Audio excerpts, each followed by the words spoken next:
WA is, from top to bottom, extraordinary. It makes you feel so alive being in these places that are so remote. It's like nowhere else I've been.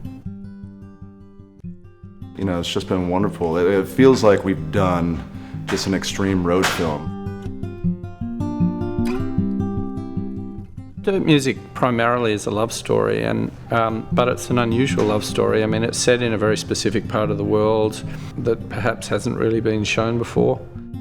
Because Lou's journey and his isolation and the fact that he goes so deep into the wilderness is such an important part of the story, really had to find somewhere that felt wild and dangerous and also beautiful. In considering where that place would be, we're not only considering the story and how it looks, but we have to think about infrastructure and what's there and can we accommodate people and all of those sorts of things. We found these places with huge tides and where there's waterfalls in the middle of the sea and whirlpools. Putting very good actors in very strong environments is it's a dream for filmmakers. The images were just making themselves, essentially. We'd go to places where there wasn't a bad frame to be found. We shot actually up in the Kimberleys and the islands off the end of the Dampier Peninsula, and as part of the process we got involved with the Bardijawi Indigenous people up there, and when I was telling them the story and telling them about this man he was being haunted by spirits, sought solitude to try and heal him from his grief, tried to connect with the earth in this kind of way, they just all nodded their heads and understood it absolutely completely, like yes, of course that's what he would do. What's also been really amazing about all of the location stuff is that the communities that we've shot in have really embraced the film and worked very closely with us to help us make it. We had to find people in the middle of nowhere and turn them into filmmakers. There's been a few individuals who just really, really were better than people that we would have flown in to do their jobs, which is great. Mine boy, station boy. No. Well, you're sure not a black fella.